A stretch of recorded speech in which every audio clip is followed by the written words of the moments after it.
Hello everyone, good morning. So we have this wonderful event today where we have very dedicated speakers, knowledgeable speakers, Sam and Julie from League of Women Voters, and they're going to present information about voting, how to register, uh, and also how to evaluate the ballots, which is a very critical piece that many voters miss on, and therefore they are not exactly voting correctly, so to say. So we are really looking forward to a lot of guidance and a lot of tips and information resources from Sam and Julie. And I would request Sam to start her presentation and take Oh, us through the details. Yeah, Sam? I think Julie's starting first. Okay, so that's So, no problem. Julie, you're going first. So Julie and Sam actually both have a very similar background. They both have years of service they have done in IT industry, after which they have taken up this cause, which is a very important civic responsibility. And they are dedicated volunteers with League of Women Voters. And they come with a lot of experience and knowledge. And I'm so happy that they're here. Thank you both. And Julie, the floor is yours. Okay, thank you. So can somebody allow me to share my screen? I can't hear you, Raju, if you're. Julie, you are already allowed, Julie. You can share the screen. At the bottom, probably in the bottom bar, you can see share screen. There we go.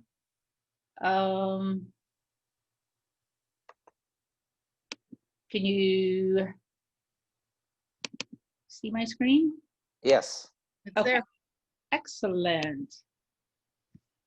Okay, let me pull this. Can you see the videos that are on there of yourselves? Yes. Mhm. Okay, so how do I get that on? Hold on. Pull that down. And there we go. Okay, so a little introduction to myself. I learned how to start politicking at a very young age because my father was elected. And so we put up the campaign signs and went around and, passed out leaflets and stuff. And he was in office for 36 years. So I got a little bit of experience with that.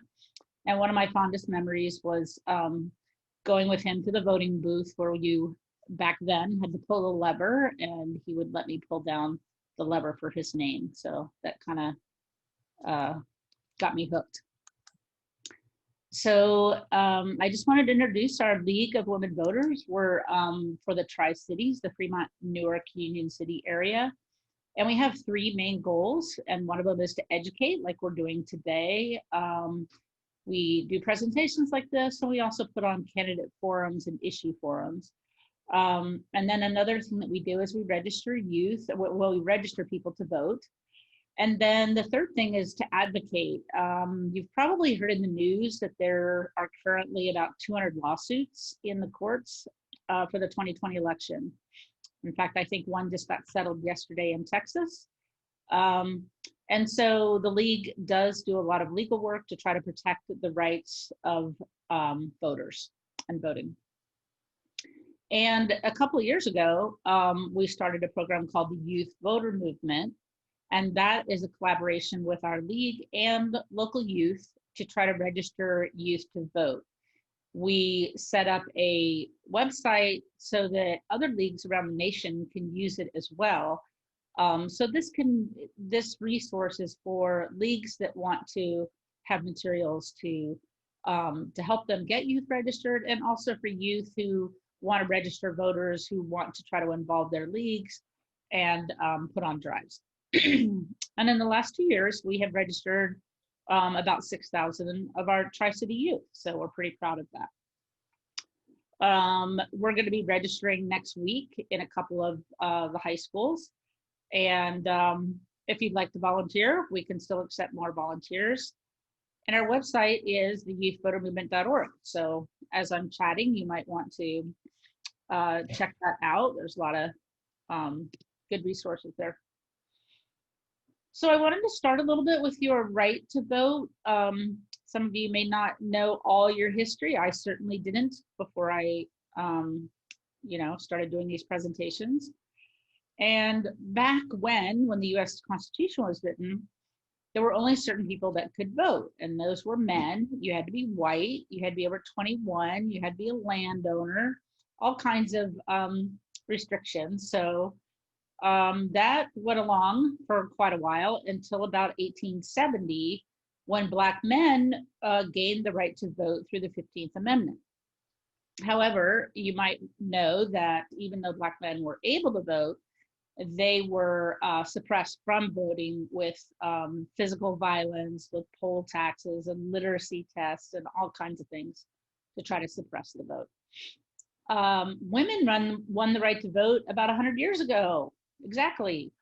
And the history has been shared a lot this year, and it's pretty profound. There were a lot of women around this country who worked to try to get this amendment passed, including women that died in the effort.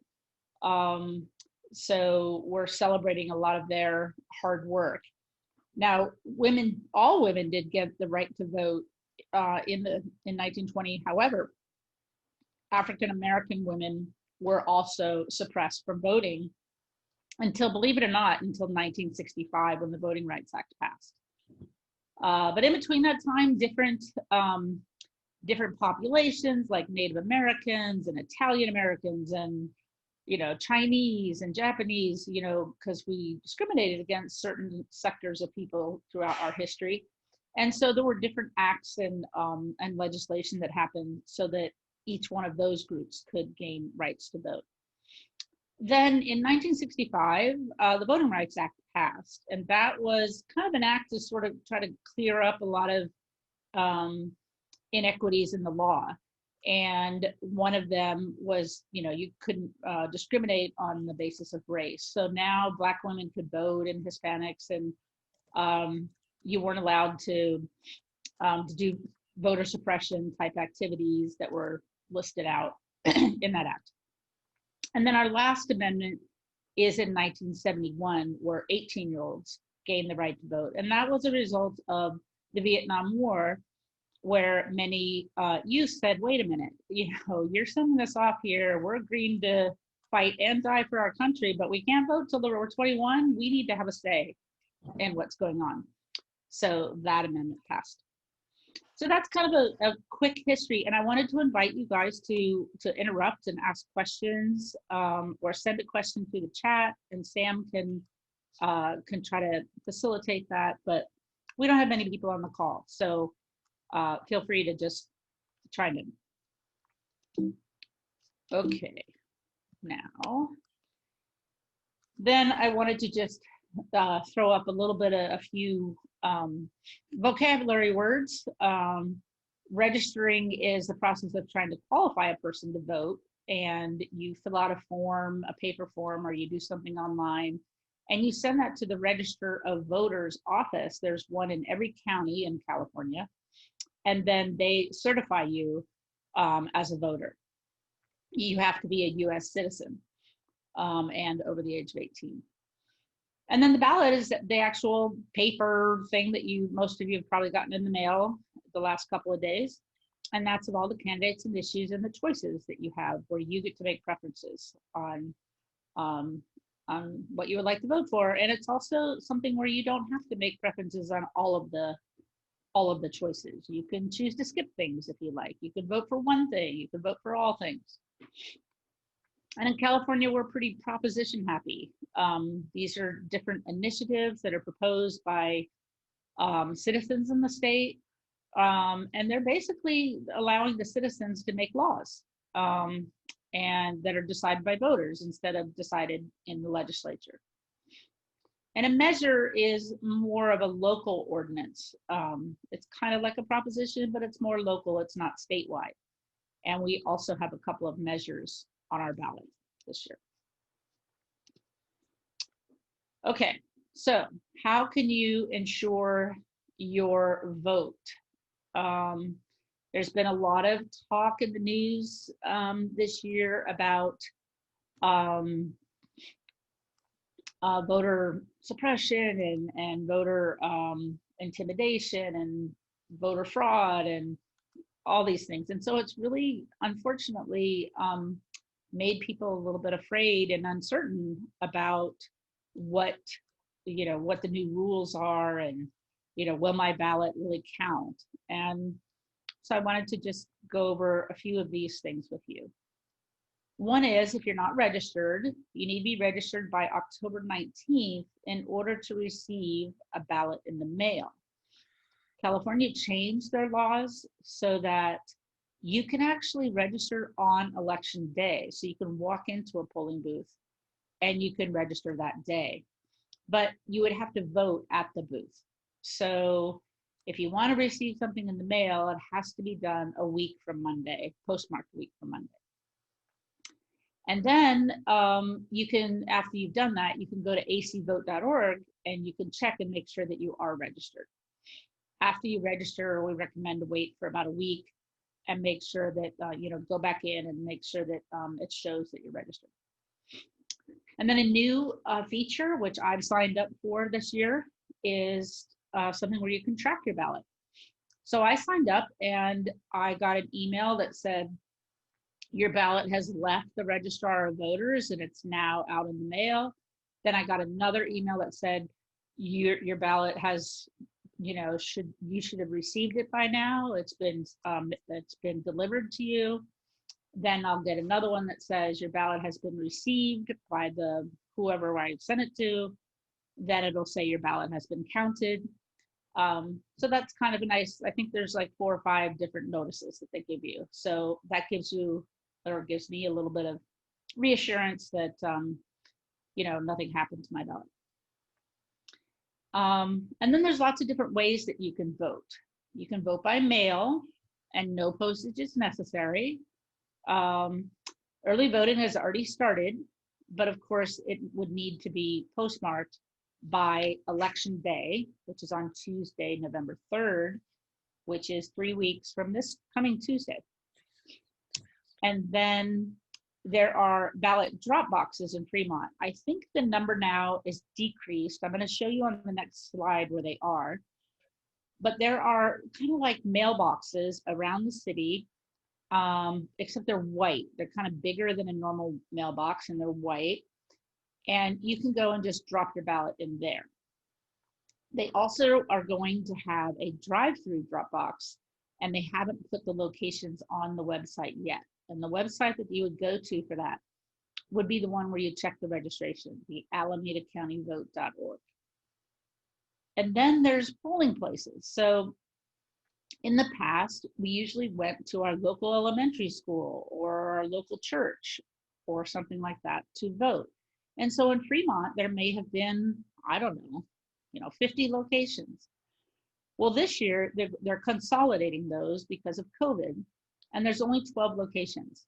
And they're not by neighborhoods. I mean, they're not like specific to your neighborhood. So you can go vote, way, over in Warm Springs area or up in the Ardenwood area, if you live in the Glenwood area.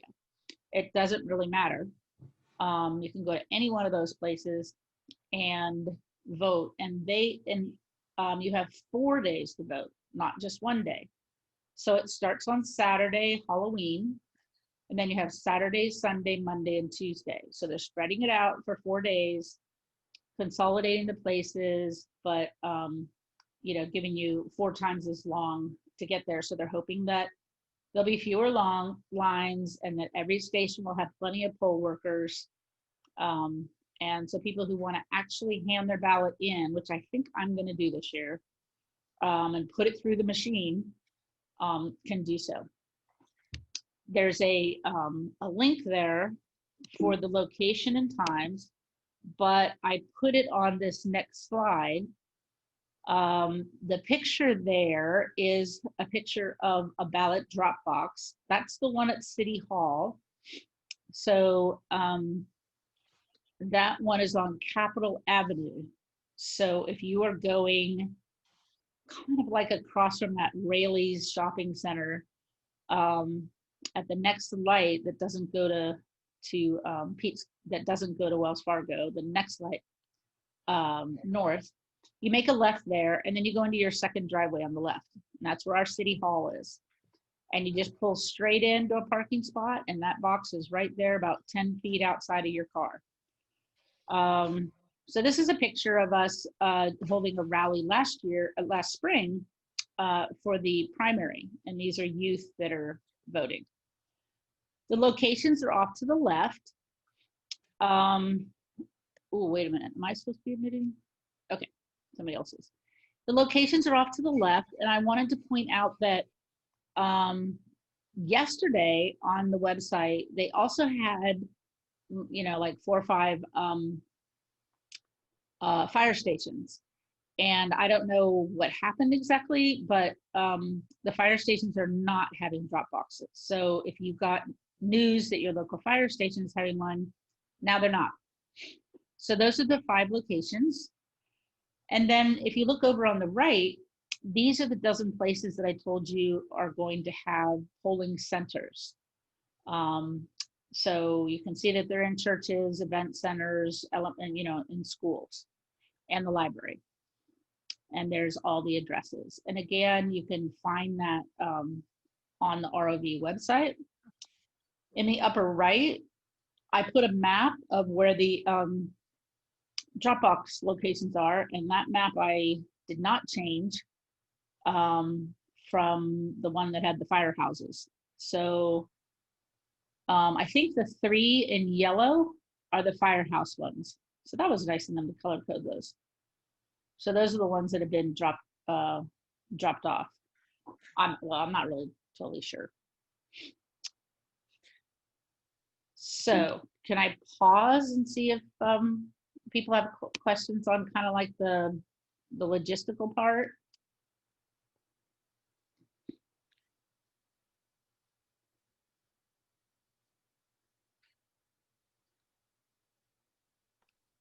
Julie, can you hear me? Yes, I can. Yeah, thank you, Julie. This is all wonderful links and everything else you have. I had a question. When I go check for my registration, somehow with all the data that I provide, they won't find it. But I did get my ballots though, and I have been voting, last 10, 15 some years. So I get my ballots home, but I cannot go check, when I go check it, it says it cannot pull up my registration. Oh, that's interesting. Well, yeah, I probably want to check that out. Yeah. You might But I want to got call my the ballots. registrar. Yeah, I got my ballots already home. Yeah, I would just be worried that there was something wrong and Mhm. they wouldn't count my ballot. So I might, if I were you, I might go to that ROV website and then make a call to the Register of Voters and ask if they can Confirm. verify that you're really registered. Okay. Yeah. But if I am not registered, would they be sending me ballots home? Well, they sent ballots to every citizen this year in the state of California. So they could be sending them to people that might not be registered. Because you can register. Well, actually, they're supposed to have sent them to registered voters, but I'm not really sure about that. But I think that they've sent out a lot of ballots, and that when you go to vote, your ballot has a barcode on it. So it will automatically take it out of the system or put it into the system depending upon whether you're registered. And if you go to a voting location, let's say that I go on October 31st and I go to location 1 and I ask for a ballot and I say, well, I don't have my ballot, and I ask for a ballot and I vote, then they have that electronically in the system. You have to sign on an electronic thing. Then I can't jump over to location number 2 real quick and go vote. They'll automatically know that I've already voted. So they do have that, those checks and balances in the system. Sam, were you going to say something? Oh no, I'm reading your slides. They're wonderful. Oh, so I would definitely check that because I really would. I think this election is an important one, and I'd want to make sure my vote counted. And I would also want to make sure that in the future that I got, my ballots, and that they were going to count as well. Okay, will do. Thank you, Julie. Welcome. Anybody else? Okay, so that was kind of the boring stuff, that logistical stuff. Now it's kind of the fun stuff of, well, how in the heck do you make your choices with voting? I mean, that ballot is long and it's confusing, and I don't know about this or that or whatever. So I put on a couple of resources here for you. Number one is, oops, how do I go back? Number one is there's voting guides. So you should have received these in the mail. And when you go online to register to vote, they ask you if you want to receive these. So you can check boxes that say, please send these to me. One is with the Alameda County Registrar of Voters, and one is with the League of Women Voters. So I'm going to pull down one. Hopefully this will work. This might look a little familiar if maybe you have received this in your, let me see if I can go down, in your mail. So Julie, we are not able to see your screen. It's just blank. Oh. So, Maybe you did not share your desktop. You just shared that window. So when you go to the other window, it doesn't show. okay, hold on. Share, sound, optimize your screen, whiteboard, basic, desktop. Can you see it? Now we can see it. Yeah, okay. Thank you. Thank you. So let me go back up. This is what the front of it looks like. Easy voter guide. Your vote, your voice. This is what the League of Women Voters sends out. And they also have these guides in different languages. So gives you hotlines to call about the election, the different proposition names. So then it'll get down to, how we elect. It'll give you a little bit of education on what is that crazy electoral college thing about, and how does that work? How are we represented in government? How does the Senate work? How does the representatives work? Let's see.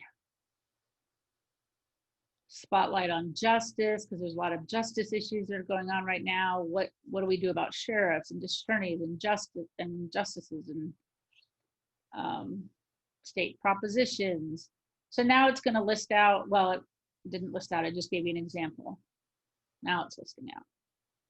So it'll give you the basics, yes and no's on these. And let me see if I can, I don't know how to scan down here. I don't know how to make this go faster. Anyway, let me see if I can pull this over just a little bit.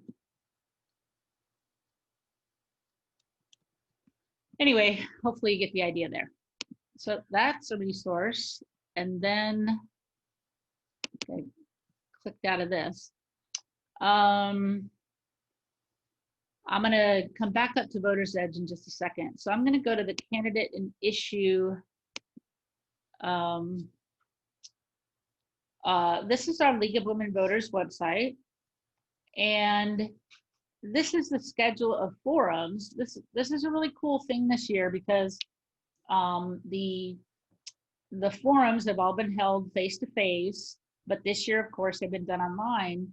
And so before, people were really encouraged to go there, and then you're like, oh, I want to go, but then something else comes up and you miss it. And so now you have all the videos that are online. So all of these are here if you're interested, like, I don't know what to do about the Fremont mayor's race, or what about the school board? So you can click on these.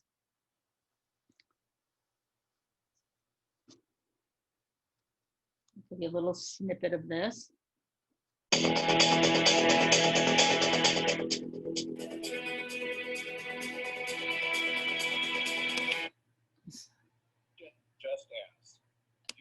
So in the very beginning, they ask a couple of political party or any particular candidate. Oh, he's introducing kind of the rules. So and then what they do in the beginning, which I kind of like, is they ask these quick yes/no questions. Thank you very much for the question. I believe that co-housing, this was voted no. See if I can get the for this question. evening. Forum, each candidate will be provided 2 minutes for a closing statement. Now, it's my great honor to have the candidates be introduced to you for Fremont Mayor. And the candidates here this evening so far are Chris Hampton, Naz Mahika Khan, Mayor Lily May, and Justin Shaw. Thank you. And now we will turn to the questions that were submitted. If we can now put 2 minutes on the clock, and we'll begin our questions for this evening. Julie, Yes. a person has asked that they've registered to vote, but they haven't received their ballot yet. On the website, it shows it's in the mail. Is there any reason for the delay? And also, can you share the link to the video? And I can answer the second part, which is the video, links to all of the videos are on my presentation. And I don't know the answer to the first one. I would wait another day or two, probably if I didn't get it by Tuesday or Wednesday. I would call the registrar's office. And I can tell you, I am a registered voter, and I did that track my ballot thing, and it took a while from the time they were mailed out beginning on October 5th from Alameda County, and the track your ballot said wait 5 to 7 days to get it. And I agree with you. For my track the ballot, I think it took about a week for me to receive it. Yeah. And that's another thing is you could go into the registrar website and the link that I gave you, and you could sign up for Track Your Ballot. And you might be able to see there, if it said that your ballot was delivered, then you would know that you hadn't received it. But if it said it was still out there, then you would know, you're okay, just wait another day or two. So this is an example of the forums. And again, this link is on my presentation too. And these are all the forums. So these are basically the candidate ones. And they are super handy. I've listened a little bit of the mayor. I've listened to the Fremont School Board one. The school board one, I'm like only 10 minutes into it. And they said, what's your number one preference? And, for your campaign. And even with that one question, I was able to eliminate one person. So now I'm down to 2 and I'm only 10 minutes into it. So sometimes you can just sort of fish through the information that you would like. So those are all on there, and Sam's going to talk about the propositions, which are on there as well. So there's, you need to compare and contrast the different candidates.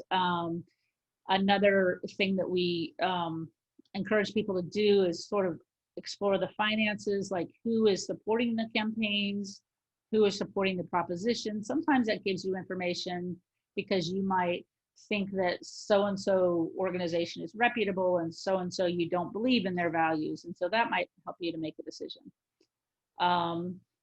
And another thing that you might want to consider is if you like the San Francisco Chronicle, or if you like USA Today, or if you like the Oakland Tribune, or the Mercury, that you look and see who they endorse, and because they'll usually give reasons why.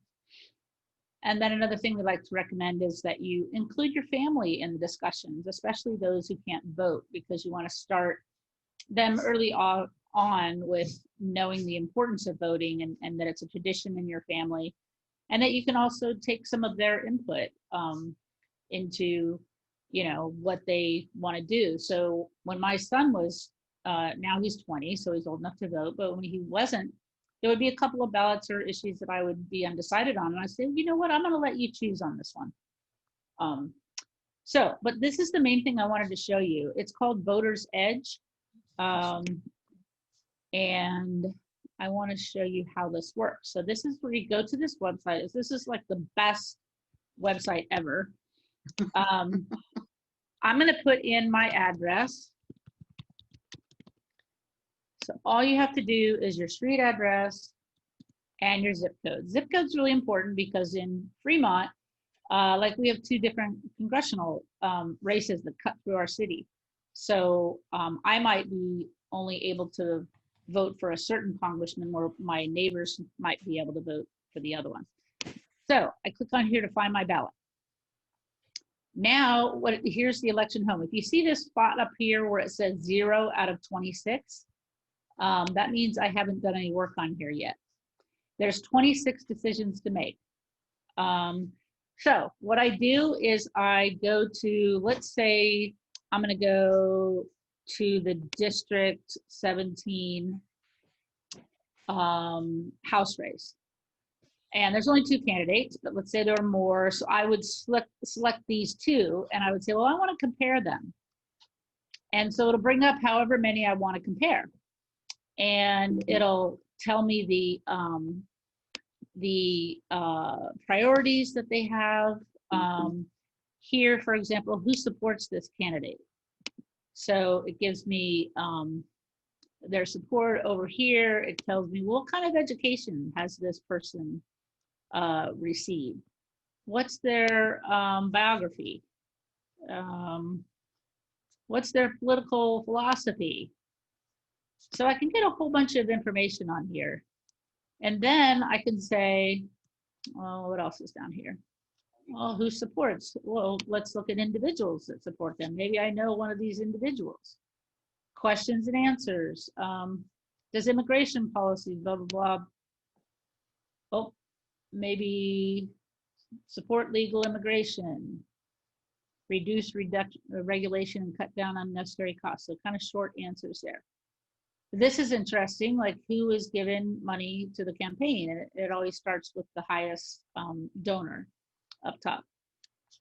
So then let's say I decide this guy on the right had a lot of info, so I think more info is better. So I'm going to choose him. And then I come up here, and you see up in this upper right-hand corner, I've made 1 out of my 26 choices. Then I go back and I say, well, I need to find some other candidates. Let's look at, oh, it's only giving me these 2 guys. So I got to click on candidates again. And then it gives me the other races. So now I come down to, oh, look at this one. There's the Ohlone Community College one. And there's 5 people. Sometimes when you look at this, some of the people haven't submitted materials. So this person was contacted many times and asked, you know, would you like to have your information put up here? And for whatever reason, that didn't work. So there's only 4 people here. And so let's say I decide that these 2 I'm going to compare. So I hit compare, compare. I come up here, and then I get to look at those 2. So let me go back to candidates. So sometimes you have to like click candidates twice to get back up into all the original races. So here's all of our races that we get to choose. And then you can come back up here to measures. So these include the propositions. So I will highlight one of them.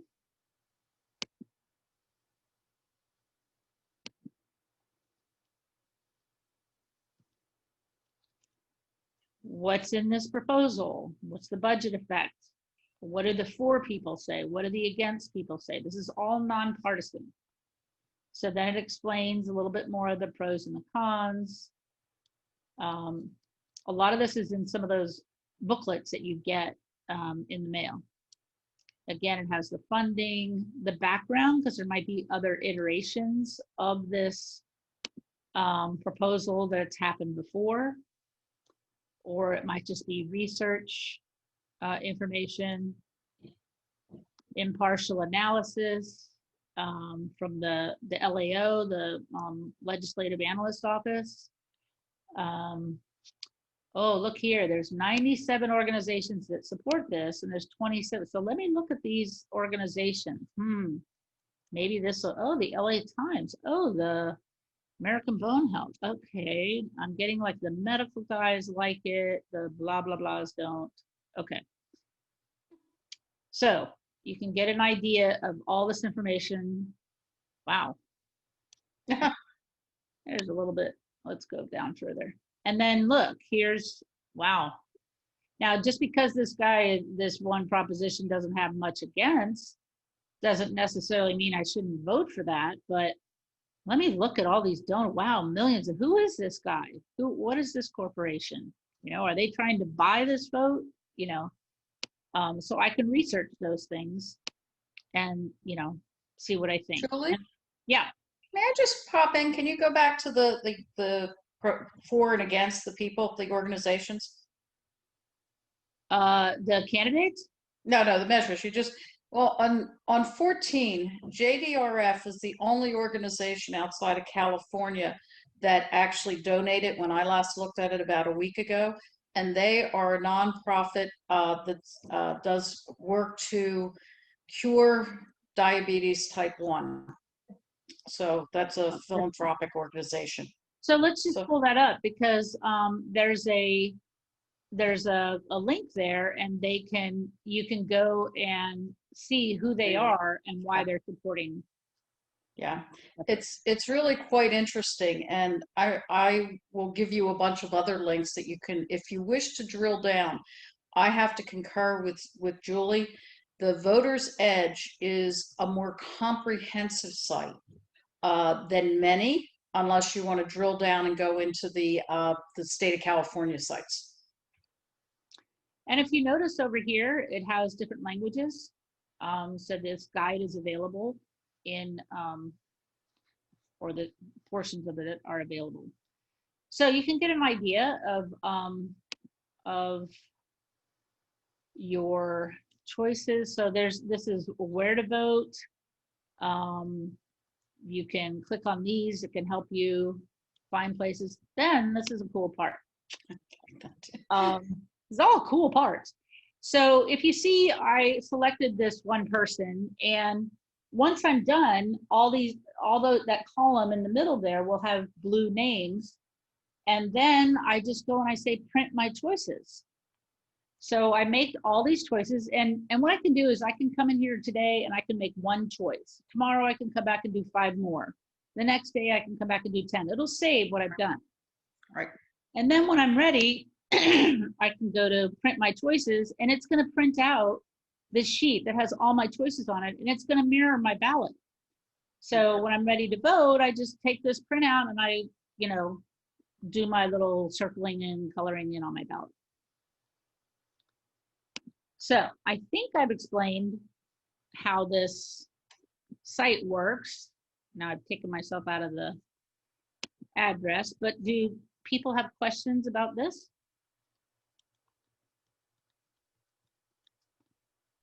I have a question. How does it work if there are multiple voters at the same address? It'll just give you, oh, yeah, that's a good question. I would think that it wouldn't work. I think if I may answer, right, if they're using different computers, probably it's all driven by cookies, probably. So, Ujjwalaji. Oh, yeah, that's right. Because my son and I, we did our March voting in the same house, and he had his laptop and I had mine. Yeah, I think it goes by cookies and other things, Ujjwalaji. Okay, good. I mean, maybe we should just mention it here. So if people yeah, are for example, right? I mean, I can, if I know your address, I can put your address, and that does not mean anything for me. Exactly. You know, so yeah, I think that's how it would be working. Right. So basically, it has some inbuilt background software. It's all web technologies. Yeah. So sure, it will work. But yeah, it will work. People, so people have to use the same laptop each time, I suppose, or the same device. Correct. Mm-hmm. Well, yeah, the person who, like for me, I have to keep using the same device, and then my son has to continue not to use my device, and you continue to use his own device. Great. So all of us together, we can come up with the answer. Yeah, perfect. How about other questions? Let me see if I can get back. No questions, Julie, but you have given a lot of information in a very concise presentation, very useful links. I would have never, checked the Voters Edge website. This has become very easy for us to go through now and compare candidates and make the decision quicker. So thank you. You're welcome, and I would encourage you, if you're on Nextdoor, or with your friends and social media, just to kind of say, hey, check out Voters Edge. Voters Edge. Yeah. Okay, if I can pass this on to Sam now, I think I have to stop share so that Sam can start to share. Sure, that's easy to say. Julie, Yes? my computer has frozen.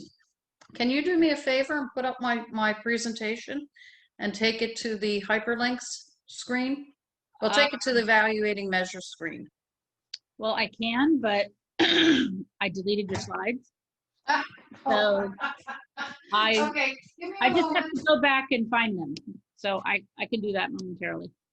And you can start talking.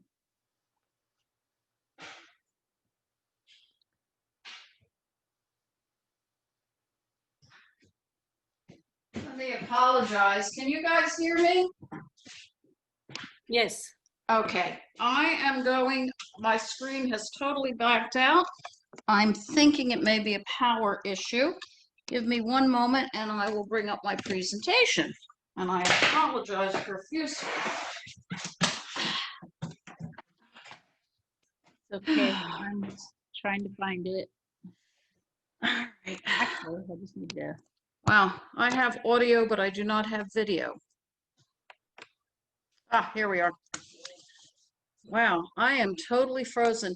Yuala, do you have my presentation? Yes, yes, I can do that. Can you share it, Yes, please? yes. Mm-hmm. I don't know what is going on. This is a brand new computer. Oh, Yeah, that's what I said. Oh, it's blanking out again. So if you could bring up the slide that says evaluating measures, mm-hmm.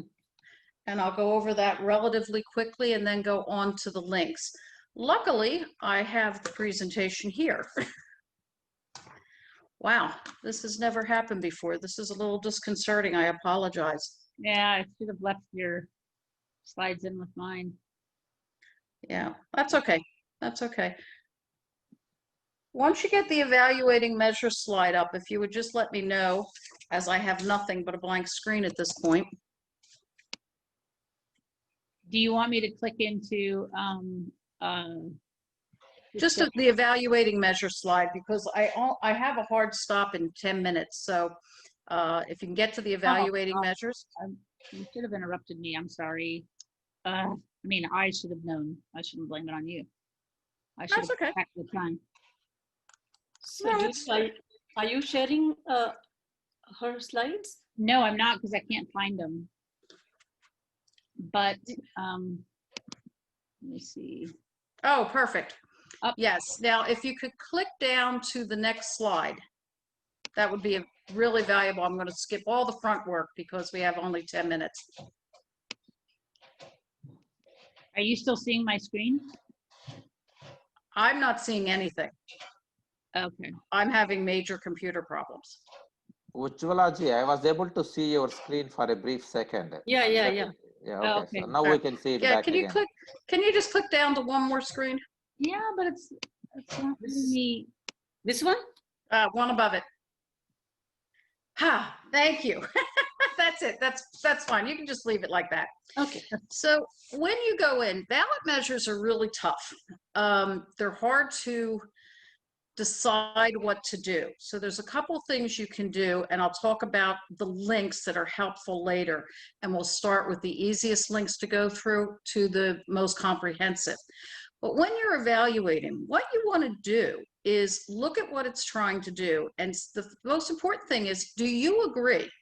Is the ballot measure giving changes that you agree with? That's the most important. Do you think the changes will make things better? Then take a look. Is it easy to understand? Because if it's not well written, it can lead to legal challenges, amendments, and overturns.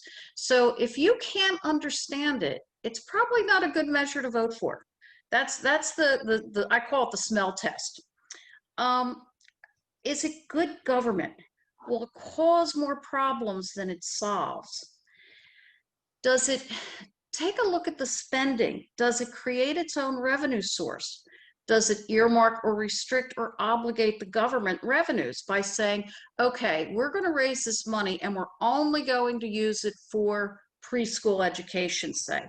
That sounds great, but you have to weigh that against the flexibility of government, because when it's restricted money, the government can't use it for anything else.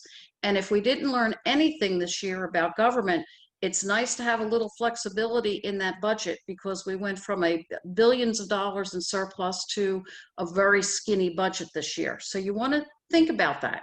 But if it's important enough for you to vote for with restricted, that's what you do. But you want to think about that. Does it mandate a government program without saying anything to fund it? Because it has to be funded out of the general revenue, most likely.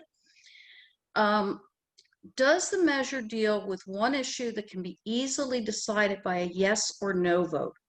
That's important, because sometimes they're very, very confusing. And perhaps this is a question that should be put on the legislature. We're not lawyers, or not all of us are lawyers. We're not lawyers. We are everyday citizens who work really hard to educate ourselves. But some of these things maybe should be done in the legislature, and you have to make a decision on whether you think that's a measure that should be there. If a measure amends the Constitution, think about that. If we're amending our Constitution through the ballot, if we want to change anything, we have to go back to the ballot to change it. So it's a very tough process. So think about anything that changes our Constitution. And lastly, just know the campaign literature you get in the mail and what you see on television is very biased. And the television ads in particular are mainly going for imagery. And a lot of times they have very little substance in them. And remember, actors can be hired. I will tell you what I do with my campaign literature, unless it's from the League of Women Voters or from the state. I throw it in the trash can without even looking at it. I don't look at political ads unless I look at the measures because I want to see how they're doing. I've studied all the measures. The other thing is, what you want to do, and this is my favorite thing to do, is follow the money. You can do that through Easy Voters Edge, which is a great site, and it's my favorite to recommend. But there are other sites we'll talk about. One of them is the Fair Political Practices Committee.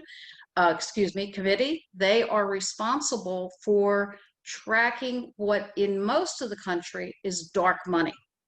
And that dark money goes into PACs, and sometimes you don't know who the PACs are, except in the state of California and I think 2 other states. We require that any committee that raises more than $1 million and has at least one $10,000 contributor must share that data of their contributors with the state of California. Julie, can you go to the next slide? Thanks. Okay. So I've grouped these slides, and in the league slides, which are the left-hand side, the League of Women Voters California, the League of Women Voters Fremont, Newark, and Union City. Our league is great for the Tri-City area because that has links. Julie, can you click on that link? What we have is a resource center, an election resource center that we put up every year. And in it, as Julie aptly took you through it, are all the candidate forums as well as videos on all of the measures. So if you're reading something, you say, hey, I want to know a little bit more about these measures, you can go there and pick out that one measure. You can also go there and get this presentation as well. It's in the propositions, and it shows under watch the video evaluating measures. Okay, I'm back to seeing my screen again, but not much else. I'm definitely frozen. So look at these sites. The two below the League of Women Voters sites are both nonpartisan. CA Votes is a fun site. If you have people who are drawn to graphics, that's a great site to send them to.